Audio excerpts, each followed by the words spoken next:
Kembali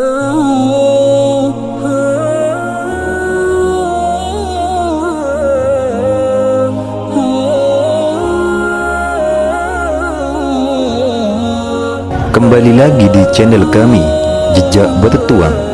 Kali ini kami akan mengungkap sebuah kisah Sayyidah Khadijah menjelang kewafatannya yang sangat menyayat hati dan begitu memilukan hati Rasulullah SAW. Namun sebelum itu, silakan subscribe dan klik tombol lonceng dan tonton video ini sampai selesai agar kita tahu betapa ketulusan Sayyidah Khadijah terhadap Rasulullah dan agama begitu besar, serta cinta Rasulullah yang begitu dalam. Wafatnya Sayyidah Khadijah dan kain kafan dari Allah.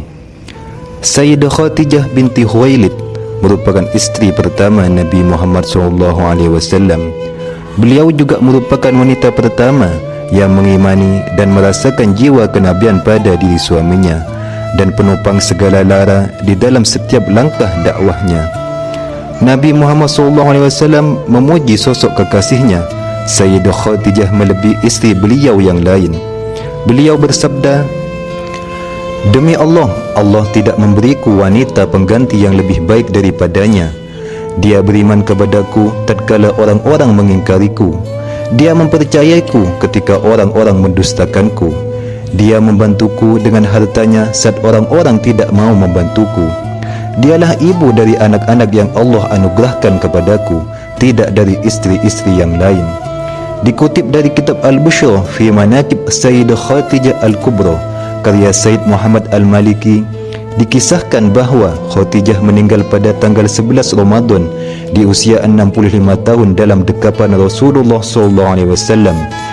Diriwayatkan ketika Sayyidah Khadijah sakit menjelang ajal, Sayyidah Khadijah berkata kepada Rasulullah SAW, "Aku memohon maaf kepadamu, ya Rasulullah, kalau aku sebagai istrimu belum berbakti kepadamu." "Jauh dari itu ya Khadijah, engkau telah mendukung dakwah Islam sepenuhnya," jawab Rasulullah. Kemudian Sayyidah Khadijah memanggil Sayyidah Fatimah dan berbisik, "Fatimah putriku, aku yakin ajalku segera tiba. Yang kutakutkan adalah siksa kubur. Tolong mintakan kepada ayahmu. Aku malu dan takut memintanya sendiri agar beliau memberikan sorbannya yang biasa untuk menerima wahyu agar dijadikan kain kafanku." Mendengar itu Rasulullah SAW berkata, "Wahai Khadijah, Allah Subhanahu wa Ta'ala menitipkan salam kepadamu dan telah dipersiapkan tempatmu di surga." Ummul Mukminin Sayyidah Khadijah pun kemudian menghembuskan nafas terakhirnya di pangkuan Rasulullah SAW. Beliau mendekap istrinya itu dengan perasaan pilu yang teramat sangat hingga tumpahlah air mata mulia beliau dan semua orang yang hadir di situ. Ketika itu malaikat Jibril turun dari langit dengan mengucap salam dan membawa 5 kain kafan. Rasulullah SAW menjawab salam Jibril dan kemudian bertanya, "Untuk siapa sajakah kain kafan itu, ya Jibril?" "Kafan ini untuk Khadijah, untuk engkau ya Rasulullah, untuk Fatimah, Ali dan Hasan," jawab Jibril. Jibril berhenti berkata dan kemudian menangis. Rasulullah bertanya, "Kenapa ya Jibril?" "Cucumu yang satu, Husain, tidak memiliki kain kafan. Dia akan dibantai dan tergeletak tanpa kafan dan tak dimandikan," sahut Jibril. Rasulullah berkata di dekat jasad Sayyidah Khadijah, "Wahai Khadijah istriku sayang, demi Allah, aku takkan pernah mendapatkan istri sepertimu. Pengabdianmu kepada Islam dan diriku sungguh luar biasa. Allah Maha mengetahui semua amalanmu. Semua hartamu kau hibahkan untuk Islam.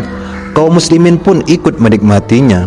Semua pakaian kaum muslimin dan pakaianku ini juga darimu. Namun begitu, mengapa permohonan terakhirmu kepadaku hanyalah selembar sorban?"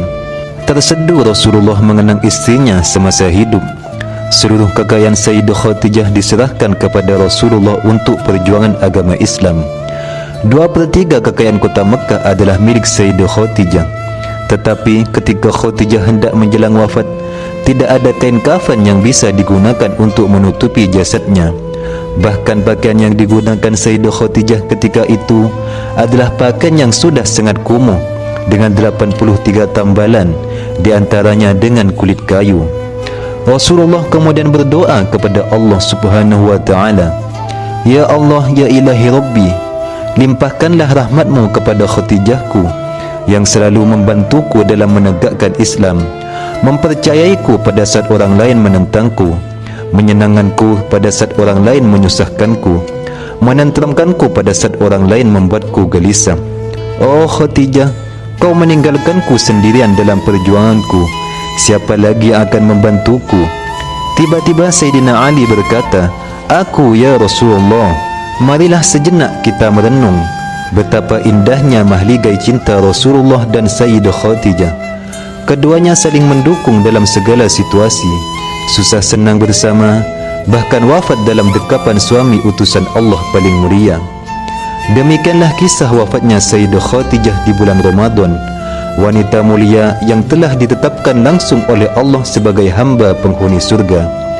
Semoga kita semua dapat meneladani kemuliaan Sayyidah Khadijah dalam agama, begitu juga dalam rumah tangga yang begitu mesra. Silakan subscribe dan klik tombol lonceng agar anda selalu mendapatkan pemberitahuan video terbaru kami, dan share video ini agar semua orang merenungi betapa indahnya kisah kasih kedua insan mulia ini.